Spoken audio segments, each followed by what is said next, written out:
It started with a smile that didn't reach her eyes. The kind of smile that made your instincts twitch. The kind of smile that told you this neighborhood, this pristine, meticulously trimmed, soul-suffocating place, wasn't what it looked like. We had just moved into Oak Ridge Estates. A gated, quiet community that looked perfect on paper. 3-bedroom homes lined like polite soldiers. White fences, mailboxes that all looked the same. There were rules here. Too many. But the realtor swore we'd be left alone. She lied. The trouble began on day one. We hadn't even unloaded half the boxes when she appeared. Everyone calls her Karen, but her name was Lucille Kettering, president of the HOA, chair of the Neighborhood Beautification Committee, and self-proclaimed queen of the street. She strutted up the driveway with a clipboard in one hand, a Yorkie in the other, and judgment radiating off her like heat from asphalt. Behind her were 2 other committee members, who looked like they hadn't had an original thought since the Reagan administration. "Hello," she chirped too brightly. "You must be the Wilsons.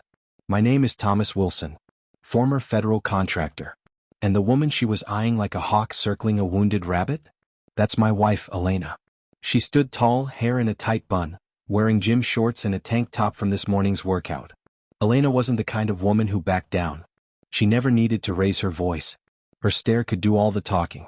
Karen didn't know that. "Not yet. I'm Lucille, HOA president. We just wanted to come by and welcome you to the neighborhood, and give you a copy of the rules." She held out the thickest packet of printed paper I'd seen since government briefings. The Oak Ridge Estates Handbook. Elena didn't even reach for it. "Appreciate the welcome," she said calmly, "but we'll read it later. Right now we're just trying to unpack." That was the first offense. Karen's smile twitched. Her eyes scanned Elena from head to toe. No makeup. Muscular frame. Confident posture. Not what Karen considered ladylike. "Oh, of course," Karen said, tightening her grip on the Yorkie. "But just a heads up, there are parking restrictions, noise curfews, lawn maintenance expectations. You know, the usual. We like to keep things orderly here." Elena gave a slight nod, turned around, and went back to unloading. Karen didn't like being dismissed. She stood there another full minute, as if expecting Elena to change her mind. Then finally she sniffed, turned on her heel, and walked off without another word. That should have been the end. But it wasn't. The next morning things escalated. I woke up to Elena already dressed and outside. She was loading our black SUV with donation boxes for the local shelter. I could hear her talking softly to a teenage volunteer from her department who'd come to help out. Then came the screech. Not tires. Not brakes. A voice. "Excuse me. You're blocking the sidewalk." "Karen. Again." She stormed toward Elena, phone already in hand, Yorkie in its designer sling on her shoulder. Elena didn't flinch. She kept packing the trunk. "You can't park like this," Karen snapped. "You're obstructing the path. I had to walk my dog in the grass." Elena shut the trunk calmly and turned around. "I'm parked in our own driveway. There's no obstruction." Karen's eyes were wild now. "It's the principle. The HOA has clear rules. You're not allowed to load or unload anything that blocks the sidewalk even for a second. I'm documenting this." She raised the phone and began filming. Now here's the thing. Karen had no idea who she was dealing with. My wife. She's not just another resident. She's the police chief of our county. 22 years in law enforcement. Bronze Star. Congressional recognition for community safety. And more medals than our wall has room for. But Elena never bragged. She never threw her badge around. She never needed to. Karen thought she was the queen of the neighborhood. But she just stepped onto a chessboard she didn't even know existed. Karen called the cops. Actually called them. Claimed a suspicious woman was aggressively blocking pedestrian access and threatening the peace. I stood there stunned when 2 squad cars rolled into the street 5 minutes later. Lights flashing. Sirens off, but serious. The officer stepped out, looked at Karen, then at Elena. And froze. "Chief." Elena gave a tight smile. "Morning, boys." The younger cop actually swallowed audibly. The older one took off his sunglasses. Karen's smug expression melted into confusion. You know her?" The officer stepped toward Karen. "Ma'am, do you know who you just called us on?" Karen blinked. "I don't care who she is. She's violating HOA codes. And your job is to enforce the law." The younger officer scratched the back of his neck, trying not to laugh. "The law, yes ma'am. But HOA rules aren't criminal law. That's civil. And this," he gestured toward Elena, "this is our commanding officer." Karen went pale. Stone white. The kind of shock that creeps into your spine and refuses to leave. But she didn't say anything. She just kept unloading things like she owns the place. She does, I said. And she runs the entire department you just called. For a full 5 seconds no one said anything. Then Elena stepped forward. She didn't yell. She didn't threaten. She simply said, "If you ever misuse emergency services again to harass a neighbor, you will be charged with filing a false report. That's a misdemeanor, punishable by jail time." Karen's jaw hung open. Her Yorkie whimpered. "And if you have a real complaint," Elena continued, "file it through the proper civil channels. We moved here for peace. Don't make the mistake of thinking I won't defend that peace." Karen backed away like a dog who'd been shocked through an invisible fence. The cops tipped their hats and left. And from that moment on, the neighborhood would never be the same. But this was just the beginning. Karen wasn't done. She couldn't stand being embarrassed. So what did she do? She gathered her little committee. She went to the HOA board. And she started a war.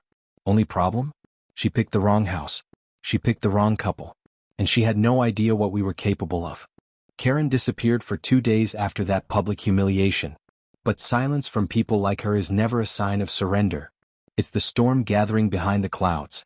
And I knew the moment she walked away from that driveway that she wasn't backing off. She was recalibrating, plotting. And I was right.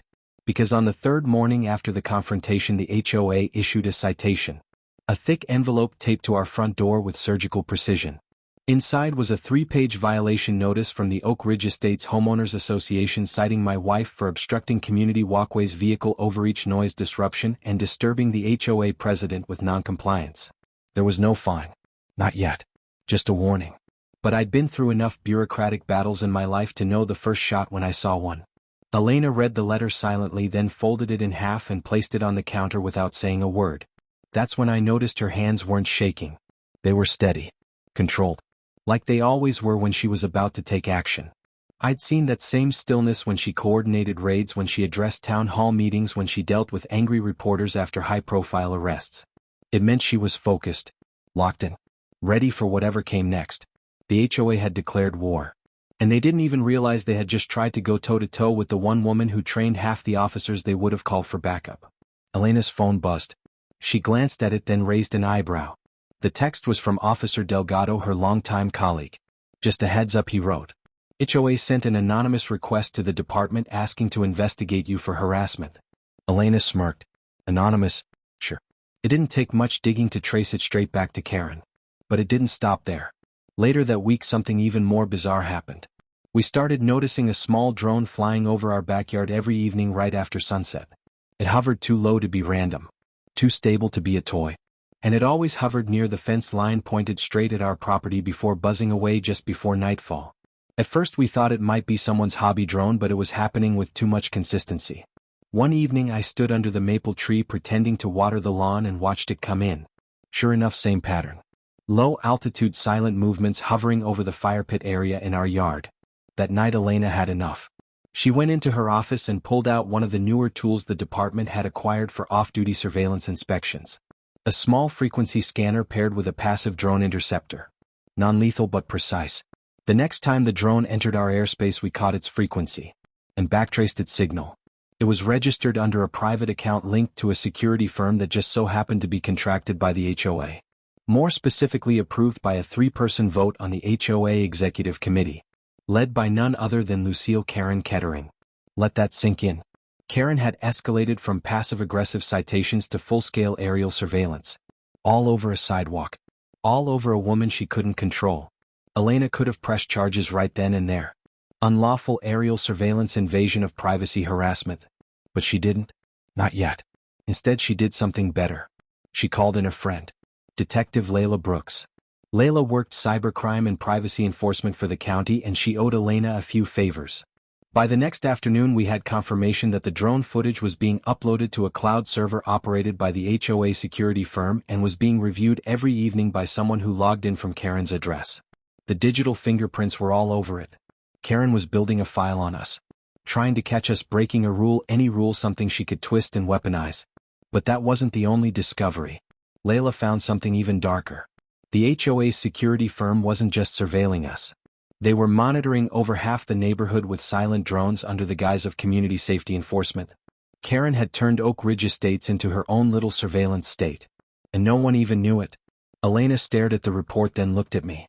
"We expose her now," she said. "She'll play the victim. We wait until she crosses one more line and we bury her with everything."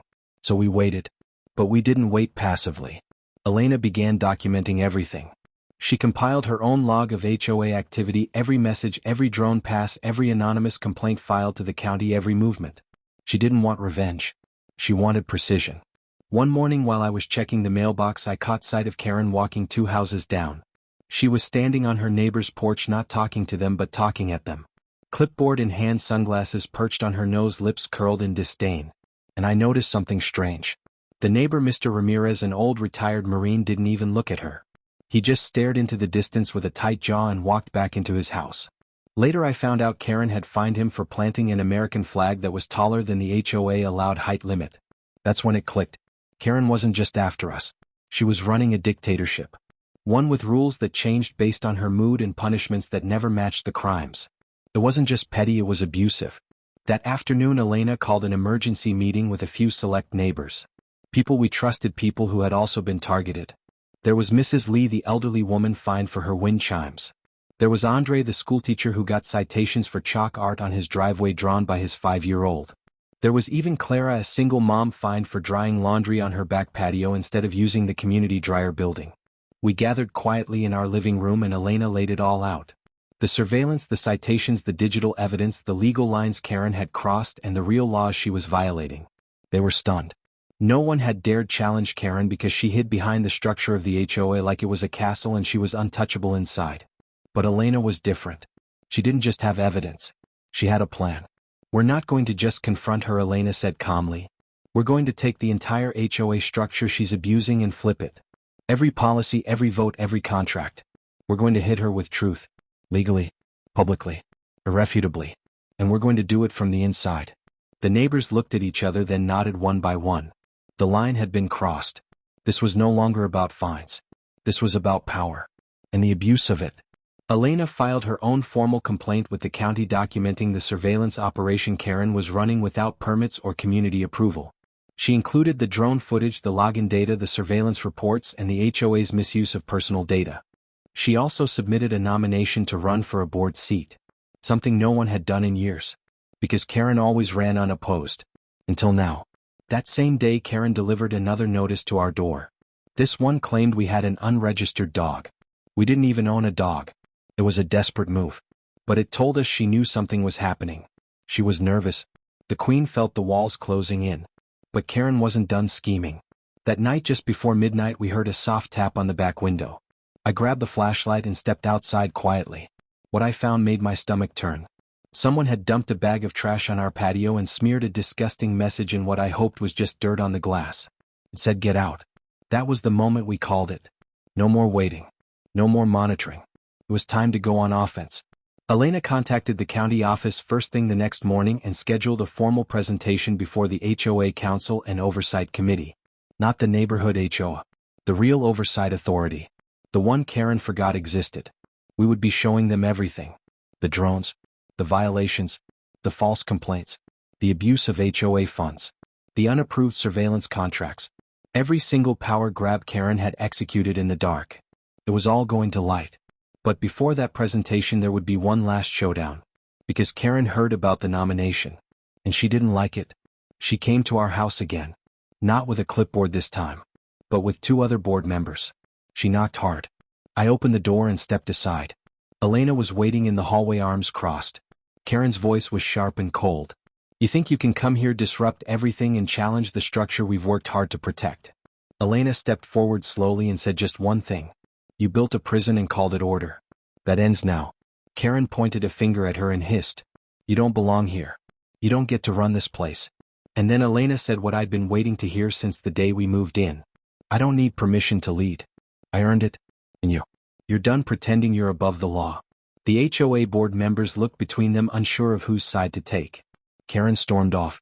But not before throwing one last threat over her shoulder. "This isn't over." Aunt Elena called back calmly. "No, it isn't. It's just getting started." The morning of the hearing was colder than expected. Gray clouds blanketed the sky like a warning, and the breeze carried the kind of sharp bite that makes you think something big is about to happen. Elena stood at the kitchen counter in her uniform, quietly pouring coffee into a thermos. Her badge caught the light even in the dim room, but her face was all focus, no emotion, no nerves. She wasn't going into that hearing as a homeowner. She was going in as a leader ready to dismantle the lies that had been holding Oak Ridge Estates hostage for years. We left before sunrise and arrived at the County Homeowner Oversight Commission office 20 minutes before the doors opened. And we weren't alone. Mrs. Lee was already there, bundled in a coat too big for her tiny frame, holding a folder stuffed with HOA letters and complaint forms. Andre the teacher arrived next, wearing a wrinkled button-up and gripping a manila envelope with chalk-stained fingers. One by one more neighbors joined us. Some we'd spoken to, some we hadn't. But all of them came for the same reason. They'd had enough. Inside the commission building, the room was sterile and quiet. A row of officials sat behind a long table with county seals behind them and nameplates in front. The kind of setting that made most people anxious, but Elena walked in like it was just another day in the office. Karen was already seated, flanked by two of her loyal board members, a man named Benson who looked like he hated his job and a woman named Trish whose nervous energy screamed, "I didn't sign up for this." Karen wore her signature smug smile and a burgundy pantsuit like she was preparing to accept an award instead of face a reckoning. The hearing began. The commissioner in the center, an older man with a deep voice and tired eyes, asked each side to present their statements. Karen went first. She stood tall, smiled at the panel, and began spinning her tale. She painted herself as a servant of the neighborhood, a tireless volunteer who only enforced rules for the good of the community. She talked about order, about unity, about safety. Then she made the mistake of mentioning Elena by name. She described my wife as aggressive, defiant, and uninterested in community standards. She didn't say the word outsider, but she didn't have to. Every syllable dripped with it. When she finished, the room was silent. Then the commissioner turned to Elena, and in her calm, steady voice she began. She started by introducing herself as a resident of Oak Ridge Estates, a county employee, a decorated officer, and a police chief who understood the value of law, order, and trust. Then she carefully and methodically dismantled Karen's narrative. She submitted evidence showing drone flight paths registered to the HOA's contracted firm. She presented digital records linking Karen's IP address to surveillance review sessions on nights when the drones were deployed. She showed the original HOA charter and highlighted how no vote was ever taken by the community to approve aerial monitoring of private property. Then she played a short clip. Footage from one of the drones Karen had ordered. It showed our backyard lit only by the moon, our privacy invaded without consent. People in the room shifted uncomfortably. The commissioner frowned and made a note. Then Elena read the list of complaints Karen had filed against residents over the past year. 137 of them. Most aimed at people who didn't fit her mold. People with flags, with art, with color, with guests or children or culture. She read each one like she was reading out charges in a courtroom. And with every name and fine and violation, the weight in the room grew heavier. Elena ended her statement with a simple question. How can you trust someone with power when they treat their neighbors like criminals for having lives that look different than theirs? Karen tried to speak again, but this time the commissioner raised his hand to stop her. We'll consider both testimonies, he said. Please wait outside while we review the evidence. We stepped out of the hearing room and into the lobby where a small crowd had now gathered. People were whispering, some angry, some stunned, some silent. Karen sat with her arms crossed, pretending to scroll through her phone, but her eyes kept darting toward Elena. Then something unexpected happened. Trish, one of Karen's board allies, stood up and walked over to Elena. She looked pale, her hands trembling as she pulled something from her bag. It was a printed email. She handed it over and said in a low voice, I didn't know she was going this far. The email was from Karen, sent weeks earlier to the board. It instructed members not to inform residents about the drone program, claiming it was a security measure that needed to be kept secret for effectiveness. It was proof that Karen had deliberately withheld information from the people she was supposed to represent. That sealed it. 30 minutes later the doors opened and we were called back inside. The commissioner spoke slowly, carefully weighing each word. Based on the evidence presented and the testimony given, we find that the HOA leadership in Oak Ridge Estates acted outside the bounds of its charter. He paused. Specifically, we find that President Lucille Kettering initiated an unauthorized surveillance program, misused association funds, and failed to follow proper procedure in issuing citations. Karen's mouth opened but no sound came out. The commissioner continued. Effective immediately, we are suspending all current citations issued under this administration pending a full audit. Furthermore, we are recommending that the HOA hold a community-wide vote to re-elect board members and revise its charter to ensure transparency and democratic process. The room exploded with quiet gasps and hushed murmurs. Karen looked like someone had pulled the ground out from under her feet. For the first time since we'd met her, she didn't have anything to say. She stood abruptly, turned on her heel, and stormed out of the room without looking back. Outside the building, the crowd was buzzing. Neighbors shaking hands, people thanking Elena, some hugging each other. It felt like the neighborhood had been holding its breath for years and was finally able to exhale. But Elena wasn't celebrating. Not yet. She knew Karen wasn't the type to disappear quietly. And she was right. Because that night someone broke into our mailbox. They didn't take anything. But they left something. A piece of paper folded once. No words. Just a drawing. A stick figure of a woman with a big X over it. And in tiny letters the words, "You think you won." I found it when I got the mail the next morning. Showed it to Elena. She read it, then burned it in the fire pit without a word.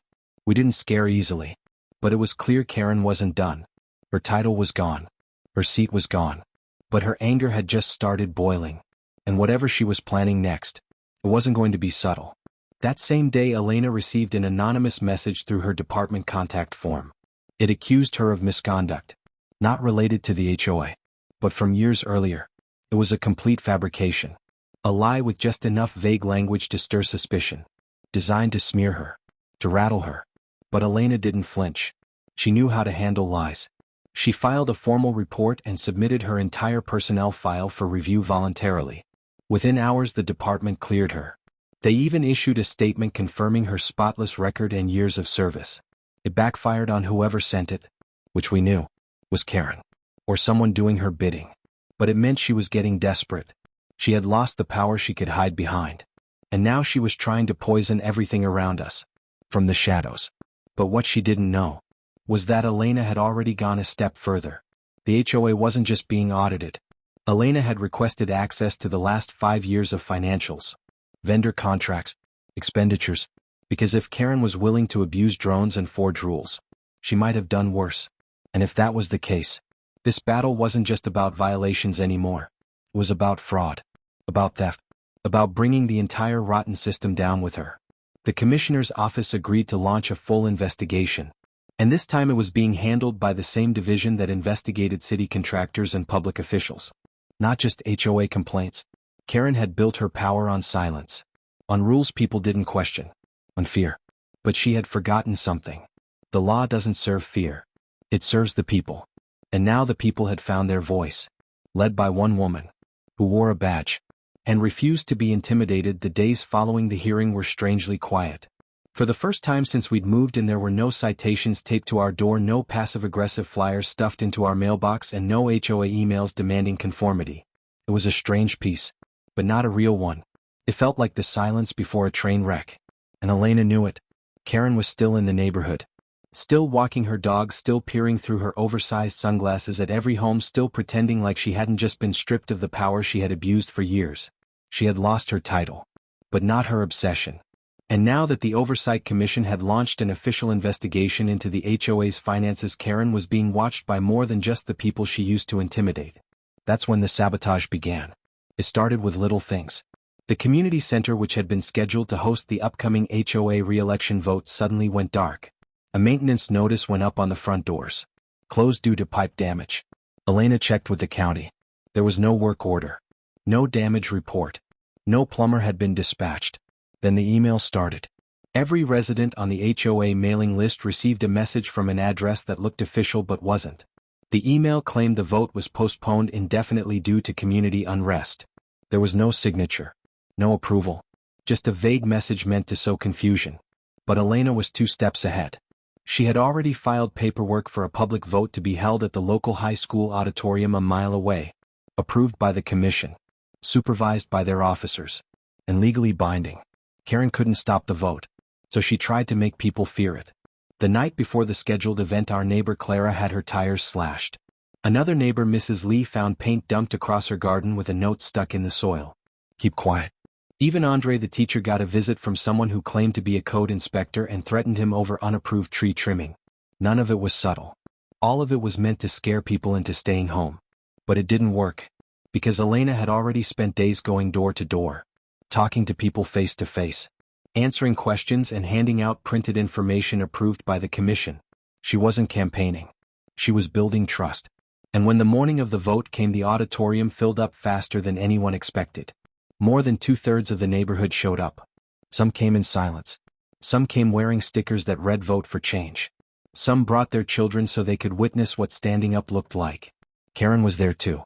Sitting in the back row, arms crossed, lips pursed, her few remaining loyalists clustered around her like shadows afraid of daylight. The vote was simple. Replace the current HOA leadership and rewrite the charter to prevent abuse of power. Or let things stay the way they were. When it came time to speak, Elena walked to the microphone with the same calm presence that had carried her through the hearing. She didn't talk about Karen. She didn't talk about herself. She talked about community. She talked about what it meant to live next to people, not rule over them. She talked about respect, fairness, and accountability. She ended with a promise. No matter how this vote goes, I will always stand for what's right. Even when it's uncomfortable. Even when it's unpopular. Especially when it's necessary. Then she stepped back. And the room stood in silence. Not one person applauded. But every single person felt something shift. The ballots were cast. No drama. No chaos. Just quiet determination. We waited in the hallway with the others while the votes were counted. Elena didn't pace. She didn't check her phone. She stood at the window looking out at the parking lot, watching the wind move through the trees. Then the doors opened. The commissioner stepped out with a simple clipboard and a soft smile. The motion to replace the current board had passed by an overwhelming margin. 84%. The new board would include 5 members chosen that day. And one of them was Elena. The room burst into applause. Even the quiet ones clapped. Karen stood up. And walked out. No yelling. No protest. Just a long, angry glare aimed straight at Elena as she disappeared through the doors and into the parking lot. But that wasn't the end. That evening our security camera caught footage of someone approaching our driveway. The figure wore a hood and gloves and carried a can of spray paint. They sprayed red words across our garage. Traitor. Then ran. We filed a report. But Elena didn't bother cleaning it off. She left it there. For one whole day. Let the neighborhood see what standing up looked like. What intimidation really was. Then the next morning she stood outside with a pressure washer and cleaned it off herself. She didn't make a speech. She didn't ask for help. She just did it. And that said more than any words ever could. Meanwhile, the audit into the HOA's finances uncovered something explosive. Karen had been using HOA funds to pay for services that were never rendered. Thousands of dollars had gone to a landscaping company that no one had ever seen working in the neighborhood. Invoices for community upgrades that didn't exist. Even payments to a consultant listed only as neighborhood relations who turned out to be her cousin in another state. Fraud. Plain and simple. Elena handed the report over to the Oversight Commission. And they handed it to the district attorney. Karen was called in for questioning less than a week later. And when the news broke that criminal charges were being considered, something changed in the neighborhood. People who had kept their heads down for years began speaking up. Mrs. Lee started attending every board meeting.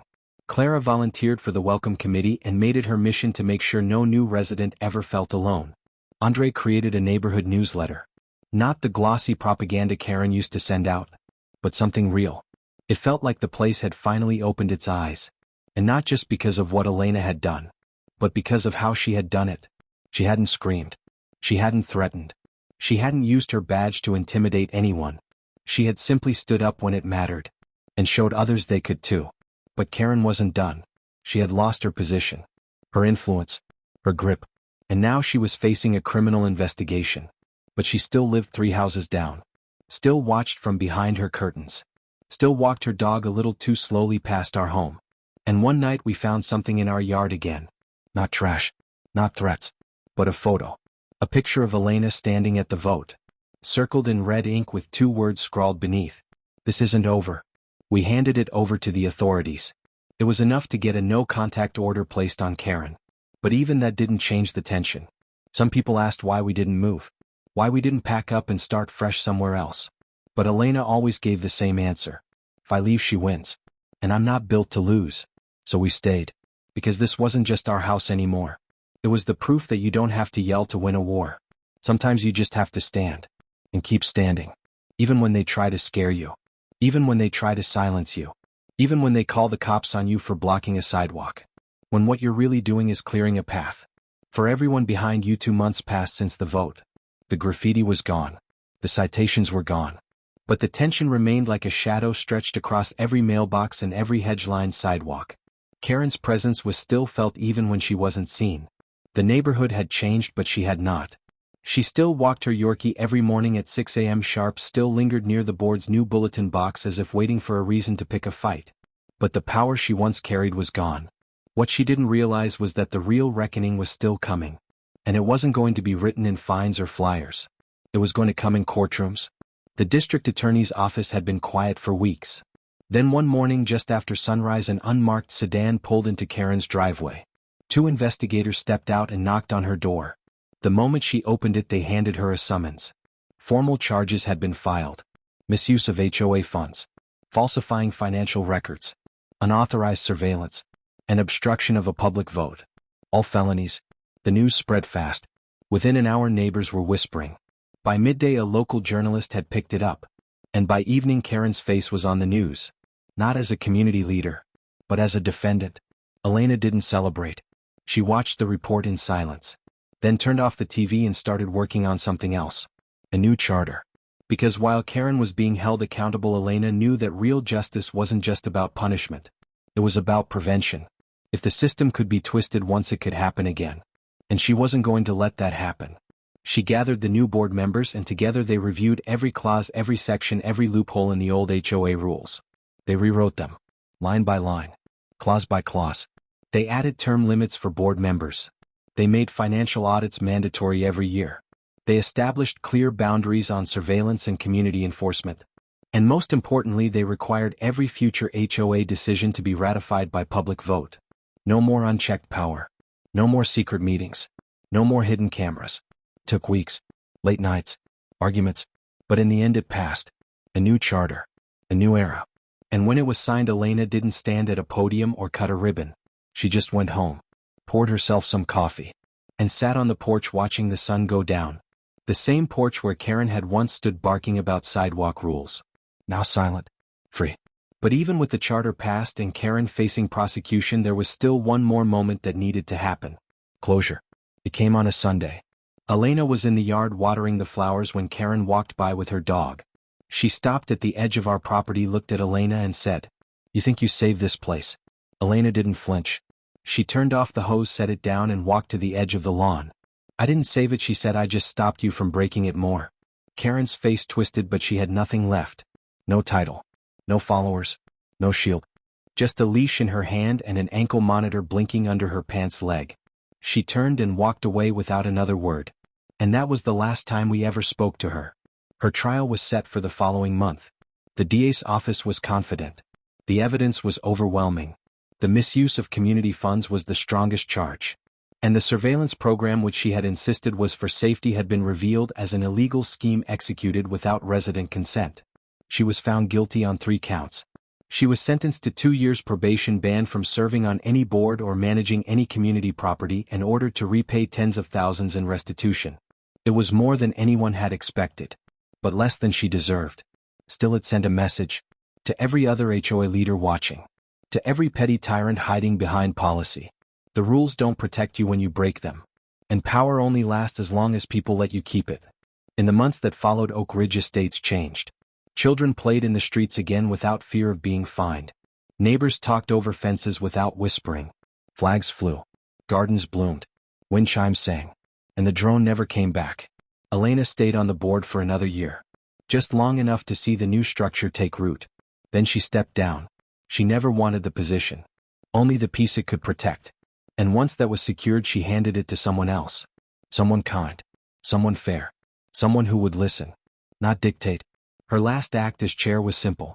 She created a volunteer committee, not for violations but for welcome. Its job was to meet every new resident with kindness. No clipboards. No threats. Just a smile and a basket of cookies. It seemed small, but it meant everything. Because this wasn't just about fighting back. It was about building forward. One day I asked Elena if she regretted anything. Moving here. Standing up. Exposing Karen. She looked at me with that same quiet strength I'd fallen in love with years ago and said, "If I hadn't stood up first, someone else would have had to carry this later. I just did my part." And she was right. Because in the end, this wasn't a story about a neighborhood. It wasn't even about Karen. It was about what happens when someone tries to use fear to control people. And what happens when someone stronger says no. When someone braver steps forward and says enough. When someone who holds the law doesn't use it to intimidate, but to protect. My wife never raised her voice. She never slammed her badge on a table. She just stood. And that was enough to bring the whole system down. Not with anger, but with truth. Not with revenge, but with resolve.